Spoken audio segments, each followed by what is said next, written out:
It's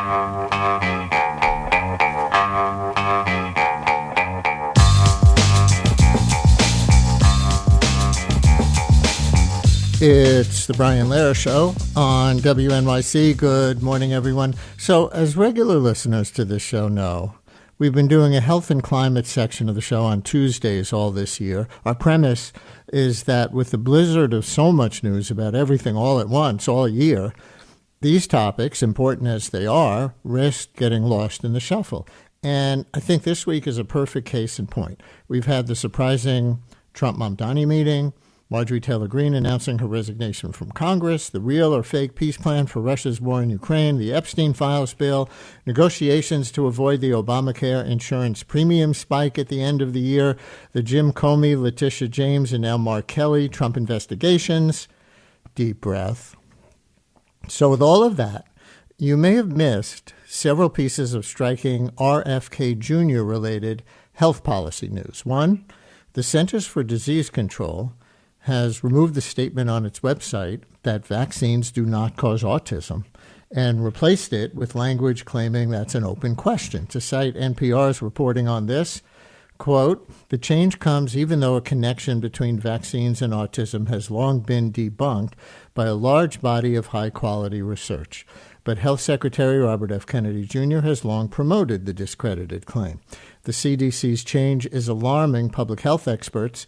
They are already worried about a drop in childhood vaccination, which has led to a resurgence of dangerous childhood diseases like measles and whooping cough. So there's that from NPR.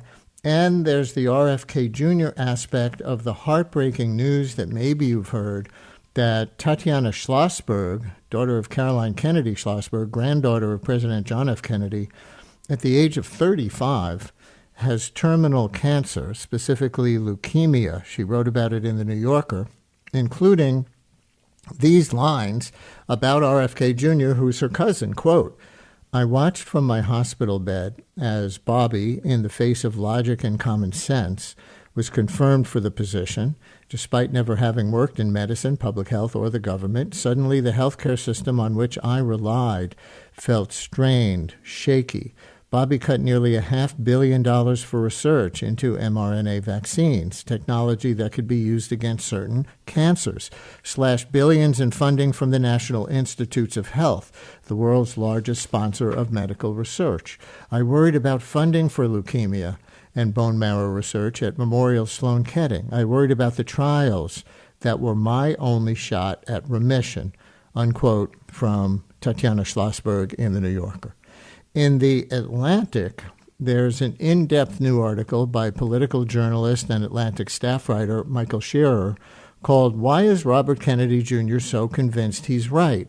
It includes quotes of RFK as interviewed by Shearer, and he joins us now. Michael, always good to have you on. Welcome back to WNYC. Yeah, thanks for having me back, Brian. Can we start on the news? This change in language about vaccines and autism, do you think a line on the CDC website can have real-world consequences for public health? I think as part of a broader effort that Kennedy is undertaking, absolutely. This is actually something we talked about. I met with him, 6 or 7 hours over months, and at the end, he was really focused on this question of vaccines do not cause autism. During his confirmation, Bill Cassidy, who was the deciding vote to get him into the HHS secretary job, made him promise not to remove that line from the website. He believed then, he believes now that the line is false. The reason he believes it's false is because while there are a number of, just like you read, high-quality studies of thimerosal, an additive to vaccines, and of MMR vaccines, which is a vaccine that's usually given after the first year of life, and autism, and there's more recent studies about aluminum, which is another adjuvant that's added to vaccines, and autism that have not found a correlation. Kennedy points out that a number of the first-year vaccines that people get have not been studied in the same way. Now, the reason they haven't been studied in the same way is because the scientists who are deciding where money goes and what to study have not seen reason to do this. They don't believe there is a correlation here or causation here, and they have not pursued it. And they have put on the website, vaccines do not cause autism, as a way of calming people's nerves, dealing with misinformation about some of the MMR and thimerosal studies. And for Kennedy, this is central to what he wants to do as HHS secretary. He believes he has a mandate to basically track down every possible vaccine cause a relationship with autism. And that means he's going to spend, he told me, billions of dollars on hundreds of studies that have not been done or been seen as needed to be done before to investigate this. And the challenge here is maybe he discovers something that no one thought was there, or many people didn't think were there. But the challenge is, if in the interim vaccine rates go down, we know the benefits of vaccines. You could have increased harm, increased child illness and death as a result of people not giving their children vaccines, and you may not find any correlation or causation at the end of the research. Listeners, I want to invite you in on this right away with Michael Shearer, particularly any doctors want to call in or medical researchers with real-world effects so far of RFK Jr.'s opinions and policies now that he's in power as HHS Secretary. 212-433-WNYC, or anything on the science or anything in your own experience as an MD or a researcher that relates to any of the science. 212-433-9692. Call or text with those things or anything else relevant for Michael Shearer from The Atlantic with this deep dive article called "Why is Robert Kennedy Jr. So Convinced He's Right?" I'm glad you brought up Senator Cassidy. He was actually going to be the subject of my next question anyway. The senator from Louisiana, an MD, who does accept the science on vaccines. People may remember that there was a lot of drama around Cassidy's deliberations over whether to confirm Kennedy. And he finally did and, kind of made it safe for others in his party to vote yes. But he did with trepidations. And now he has spoken out against changing that line on the website. Here's a quote from Dr. Senator Cassidy on CNN this weekend.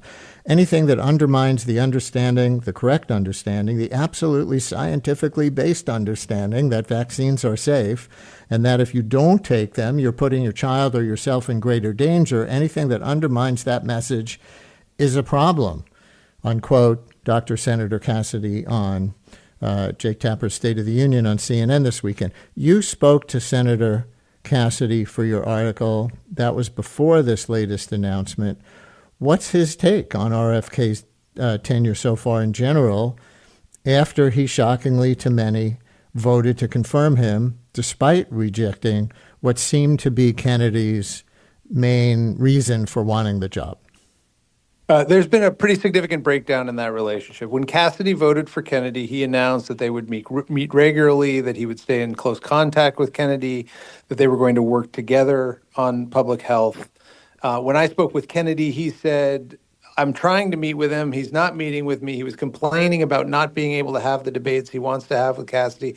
When I talked to Cassidy about it, he said, "Well, he sends me the same studies over and over again. And when I point out why I have concerns about these studies, he considers that immaterial."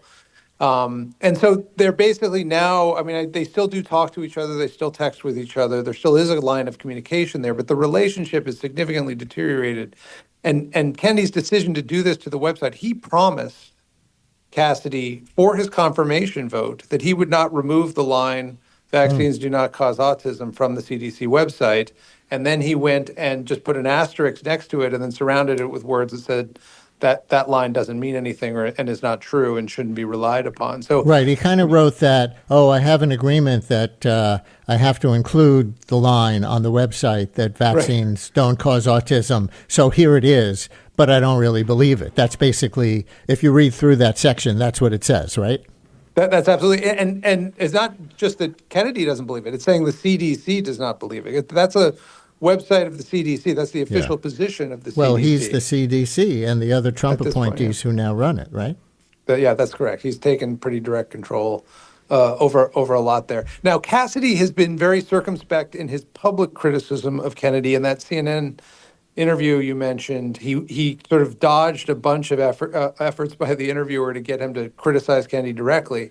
And I think what's happening there is that Cassidy is trying to triangulate. He's trying to minimize what he sees as the damage that Kennedy is doing, and one of his ways of doing that is he still has a relationship with President Trump. He still has a relationship with others in the White House, and he is talking with them as well. And he still has a relationship with a number of people in the Senate. He convenes hearings where Kennedy is a witness, where he can voice his views. And his calculation is that starting a personal fight, a public personal fight with Kennedy, would politicize this and undermine his ability to sort of dampen what he sees as the damage that Kennedy's doing.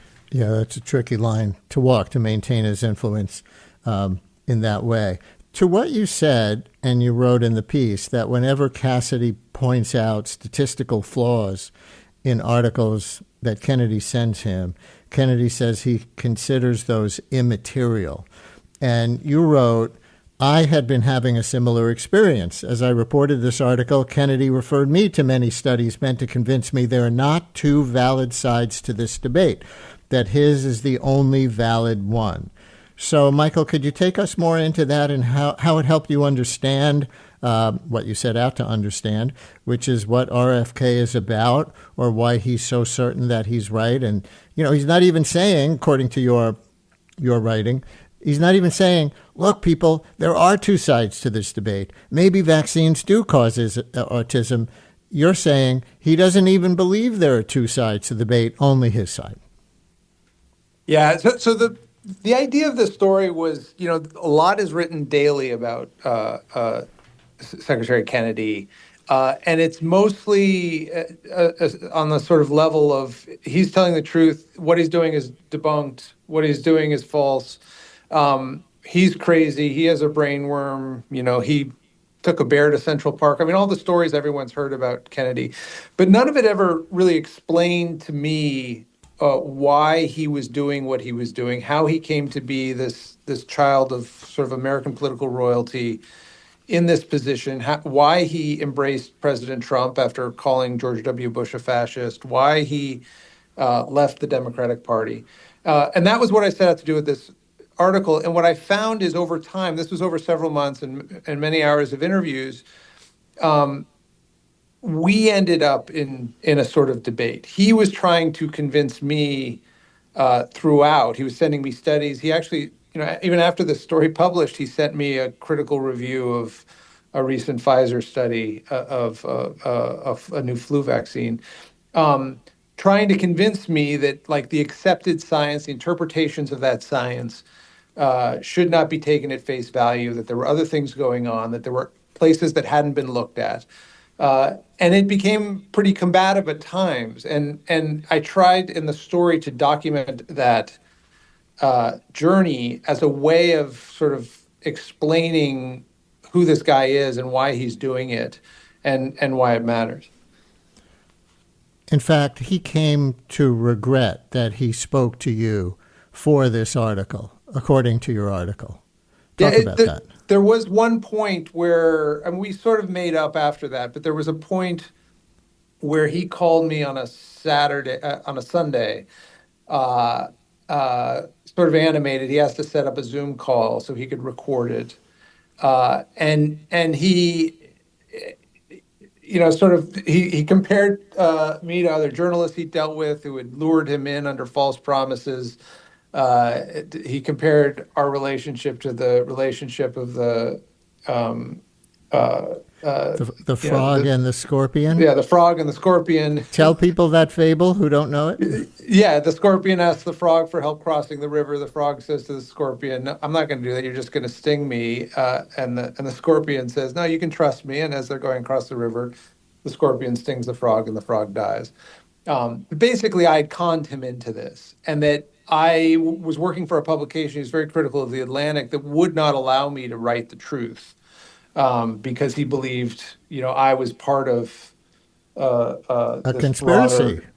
This broader effort to mislead the American people about science. Why? Why would you? Why would he think you would or The Atlantic would? So that was He feels like he hasn't gotten a fair shake since he started complaining and raising concerns about mercury in vaccines about 20 years ago. And he thinks the reason is a complicated combination of the financial interests of pharmaceutical companies and the scientists who work on vaccines and develop drugs, and a sort of Overton window that has been established by the sort of intellectual elite of the country that prohibits conversation from real debate from happening in this space. And he sees as his mission to open that debate. And I said to him very clearly from the beginning of the story, like, let's do it. Let's open the debate. Let's lay this out as much as we can. And we did. We went back and forth for months, and I don't think we came to agreement on a lot of things. I mean, what I think clarified was where the disagreements are, and how those disagreements come out. And one of the things that frequently came up is that when he disagrees with something, it's that when a study is done that shows data he that is against his side of the argument, he very quickly goes to attack the motives of the scientists who did that. Well, do they have financial relationships? Is there a reason to doubt them? Does Michael Shearer work for The Atlantic? Did I used to work for The Washington Post, who Kennedy, which you did, previously had a lawsuit against? So, that was one of the things we had to tangle with as we went down this road. And with Michael Shearer from The Atlantic, a physician calling in, Charmin in Queens. You're on WNYC. Thank you so much for calling, Doctor. My question, or my concern is that I don't think I'm in isolation as a physician to have a lot of concerns about RFK's policies, especially about the vaccines. I work in an inpatient setting. I see people with like flu, COVID, RSV, all of the viral issues, especially around this time of the year. And at baseline, it's extremely difficult for us to convince patients that vaccines do work, because a lot of people have individual experiences where they feel that they've gotten flu vaccine, they've still gotten the flu, and they don't think that the vaccine is real. And it's conversations all the time from us with people that like the vaccines are not supposed to be individual. It's a group effort, and it's a herd immunity that like protects the most vulnerable people in our communities. So with just I'm sorry? No, go ahead. I thought you were done with that thought, but continue. I apologize. So just with the, basically the messaging coming from the government that vaccines don't work, it just makes our job just so much more extremely difficult. And my concern is with the EDs overflowing with all of the things that we have to do. What is the takeaway that physicians should do in all of this? I'm curious, Doctor, if in your experience, having to have these conversations with so many more patients now, are they overwhelmingly deciding to get, for example, the flu vaccine after your interactions with them, or are you finding that more than in the past are declining? I would say it's very age group specific. A lot of our elderly patients who are more vulnerable, they tend to be a little bit more receptive. A lot of younger people don't necessarily feel that it's important. Mm-hmm. But again, having that conversation over and over again, sometimes they will agree, but there is more than half the time that they don't.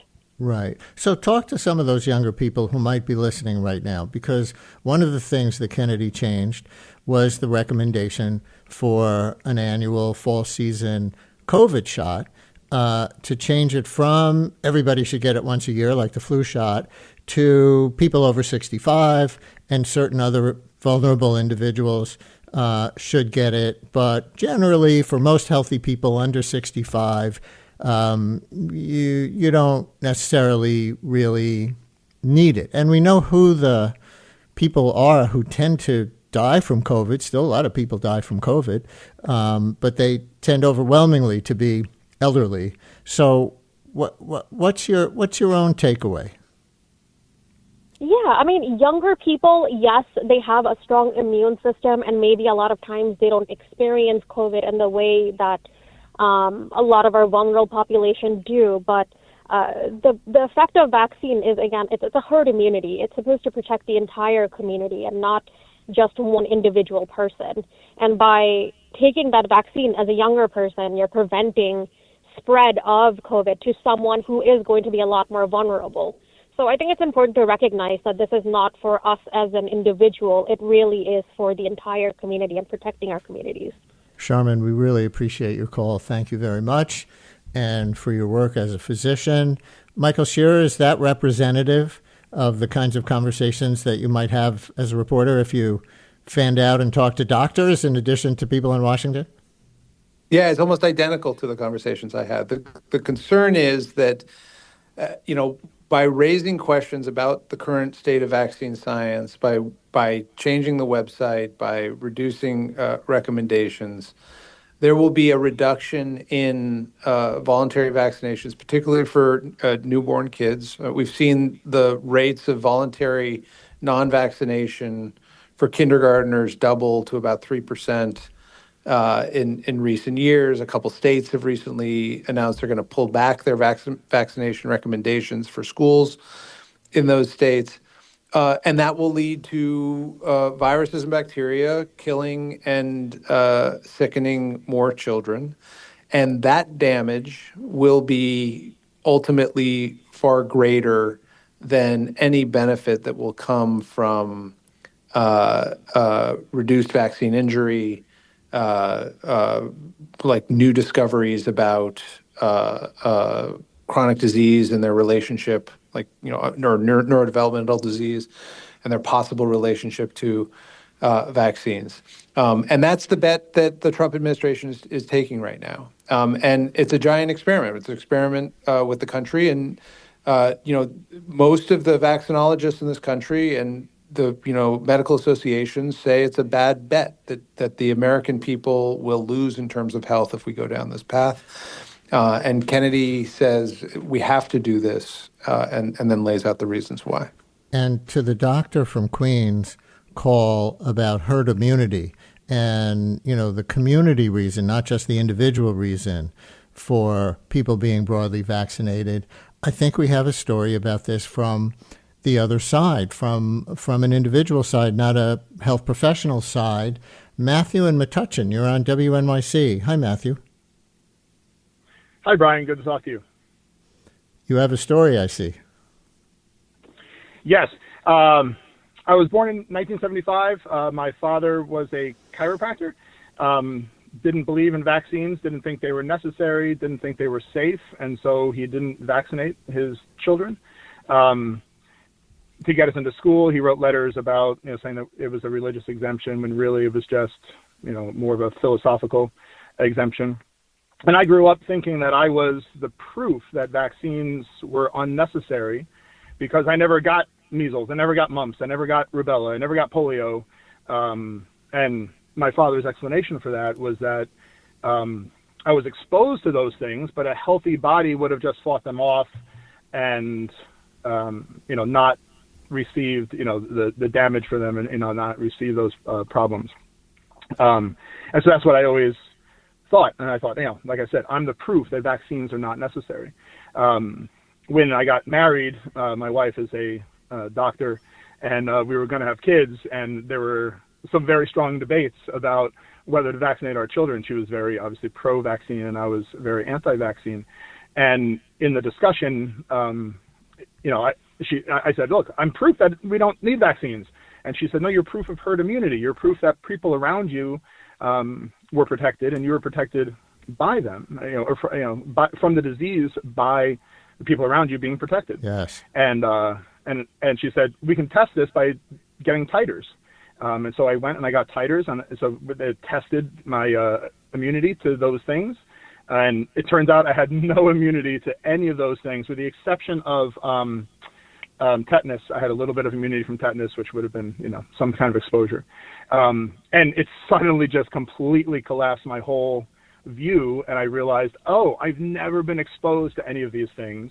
It wasn't the the narrative that I fought these things off, that I was exposed and I fought these off, just crumbled. And it supported the idea that it was herd immunity that was keeping me safe for all those years.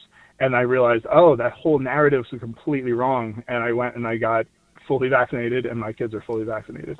That is such a fascinating transformation story. It's amazing that your dating relationship with the doctor who became your wife got as far as it did with the views you started out with. I agree. I must have had a lot of other good things going on, I guess. Probably so. Well, you certainly had an open mind to when evidence got presented to you. Thank you very much for your call, Matthew. That was fascinating, Michael, right? It is. And I think it points to something that is worth mentioning here. Over the last 100 years, 120 years, there's been a sea change, a massive change in human health that I don't think people, they don't talk to their grandparents or their great-grandparents about, so they don't have knowledge of. If you go back to 1900, the top 3 causes of death in the United States were pneumonia, tuberculosis, and diseases related to diarrhea. All of those were infectious disease-caused deaths. 30% of deaths in the U.S. were among children younger than 5 years old. 30%. So 1 in 3 people who died were, toddlers or younger. Today, that nothing like that exists. Like the number of young children, the share of deaths that are among young children is less than 1%. And the reason we die now, we all know, are not infectious diseases. They're chronic diseases. We get heart disease, we get cancer, we have strokes, we get lung disease. That is a success. It's a massive success. The life expectancy is extended by 30 years. Now, the reasons for this shift, this massive shift, are many. Like we're much better at dealing with pests. We're much better at sanitation than we were. But among those things, and we're healthier in some ways, but among those things is vaccines, which have effectively removed whole categories of disease that once were quite prominent, and were like a fact of life for children in America. They're just not around anymore. And I think that's the fear. The fear is that gradually over time, especially in states that are dropping vaccine mandates for schools at all, you're going to see a resurgence of this sort of stuff among school children. And I talked to Paul Offit, a leading vaccinologist, and he said, he has very little hope that anything will change here until the viruses and the bacteria do the education for us, which is a sort of dark vision if it comes to pass. We'll continue in a minute with Michael Shearer from The Atlantic and more of your calls. We're going to take up the topic here of conflicts of interest.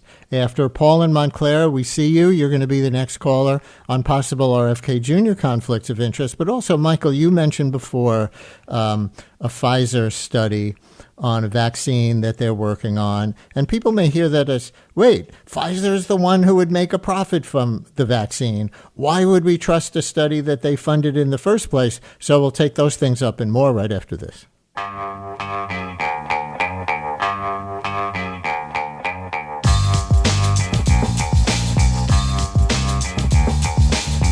Brian Lehrer, as we continue on WNYC with Michael Shearer, political reporter and staff writer for The Atlantic. His latest article, Why is Robert F. Kennedy Jr. so convinced he's right?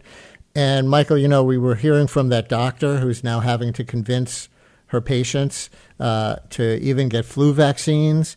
And here's a kind of related text. Listener writes, I'm a veterinarian practicing in Pennsylvania. The anti-vax sentiment is spilling over into my practice. I have people hesitant to vaccinate their pets, even for rabies, which not only protects the human population, but is also the law. I spend my days arguing with clients about important and mandated vaccines. So maybe there's your follow-up article, RFK Jr.'s unintended effect on the animal population and the people who love them. A Kennedy quote from your article, from him to you. The whole medical establishment has huge stakes and equities that I'm now threatening, unquote.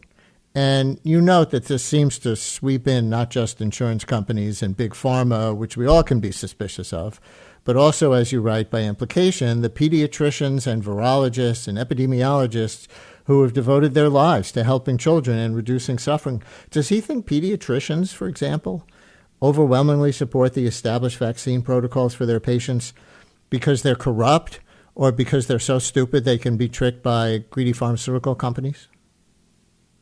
Yeah, I think the way he would answer that would be both are true in different instances, that there are incentives, which he's very critical of, for pediatricians to get certain education, to prescribe certain drugs that he wants to change. But I think he would argue that the bigger issue is, he speaks about the story of Galileo, who of course discovered that the Earth revolves around the sun and not the other way around. He was imprisoned, right, by Catholic authorities because that was heresy at the time.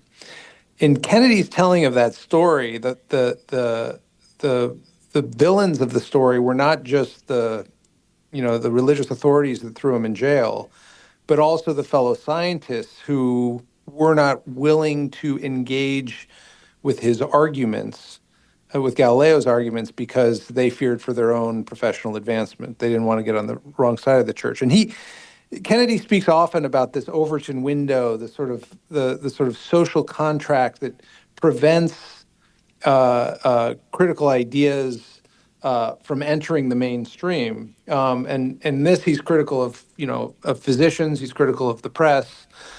He's critical of politicians as well.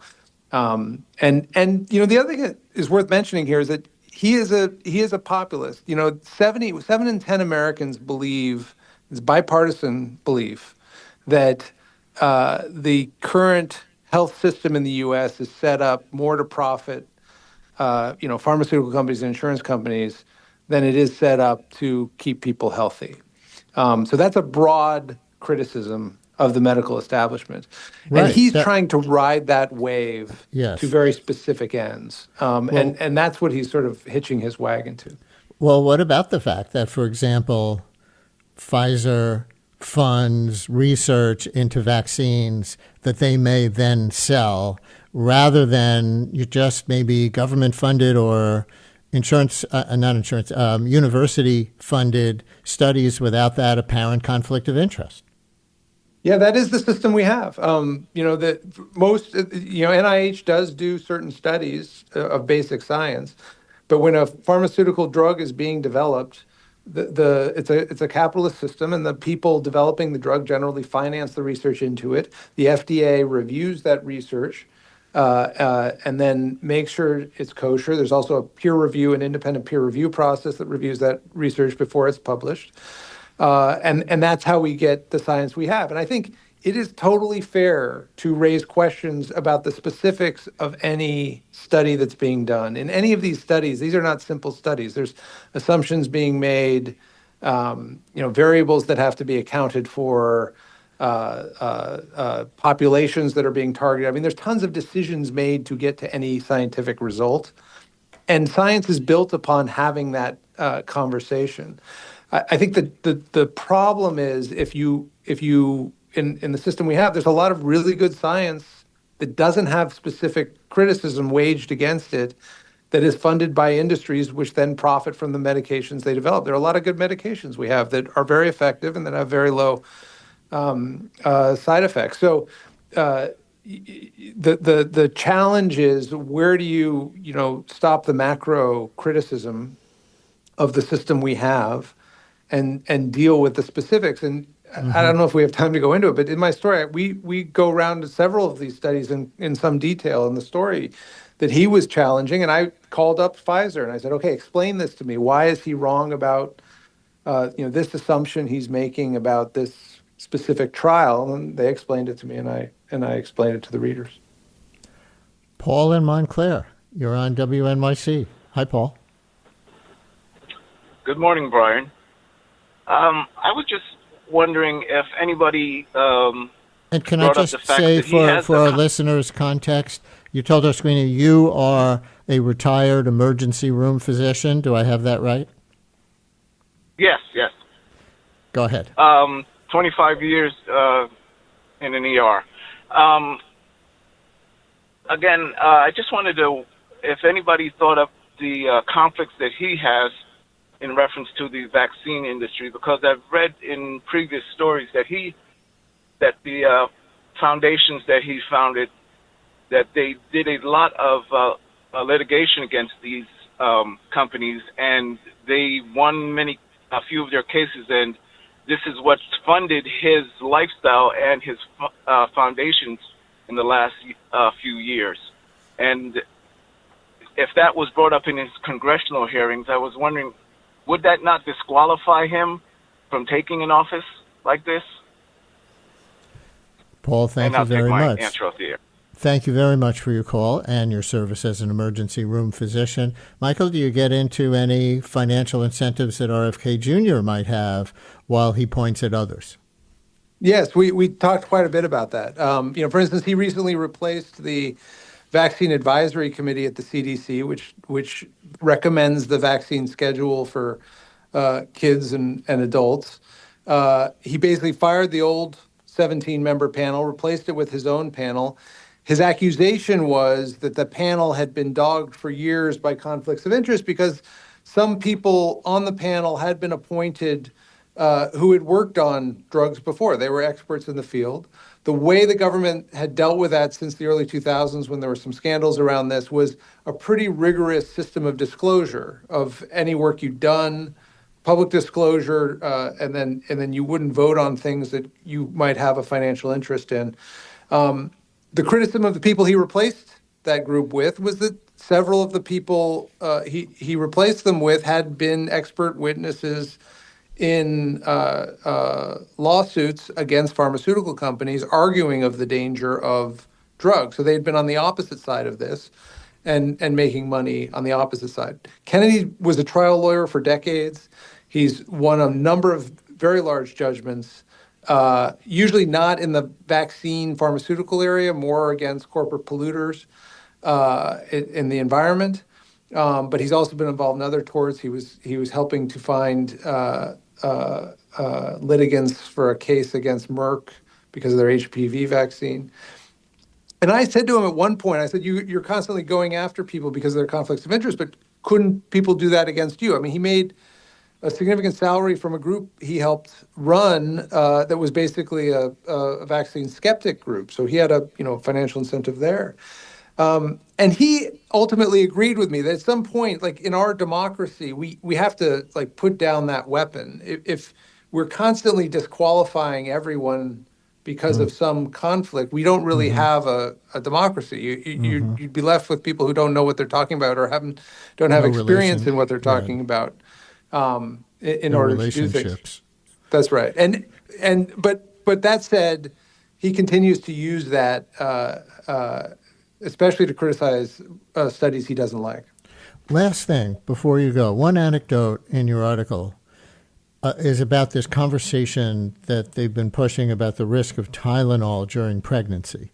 And Kennedy told you that he advised President Trump not to post a warning on social media about that. And he said, quote, "There's nuance to it, and you can't scare people away from Tylenol," unquote.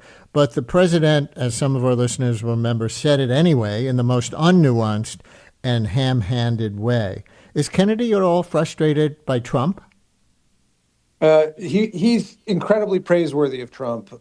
Feels like Trump is really governing with a sort of bravery to take on these industries that no other president has, at least since his uncle, John F. Kennedy. That said, I think people would be surprised that Kennedy sometimes plays the sort of cautionary role behind the scenes, and this was one of those examples. He's also pulled back on his own beliefs. For years, he was arguing, for instance, that there was a clear connection between vaccines and autism. I asked him directly, I said, are you still arguing that there's a clear connection between vaccines and autism, or are you arguing that there's not enough science to know whether there's a clear connection between vaccines and autism? And his answer was, well, what I believe doesn't matter. My role now is to find the science. So he is sort of internally in his own way of communicating. He often pulls back from what he was saying before to inhabit the role he thinks he's supposed to have here. And I think it's worth noting that if you go back when that Tylenol announcement was made and look at what the FDA advisory was to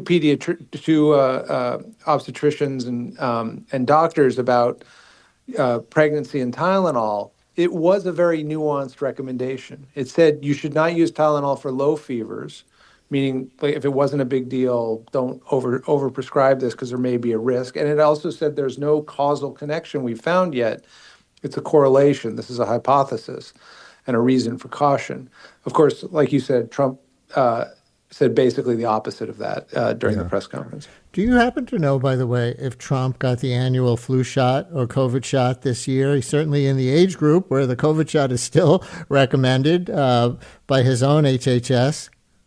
I know he's had a couple of visits to Walter Reed, and I don't remember offhand whether they've disclosed that or not. I know they came back and they said he's super healthy because they always do whenever he sees a doctor. I'm sure that that's a completely nuanced assessment of his health in great detail. Michael Shearer, staff writer at The Atlantic, his latest article, Why is Robert F. Kennedy Jr. so convinced he's right? Thank you for sharing it with us. Thanks for having me again, Brian. One quick addendum to our last segment. Our team of dozens of medical researchers in the WNYC control room looked deeply into it and found that, yes, Donald Trump did get a COVID vaccine this fall in October, as reported by NBC News, and a flu shot, too.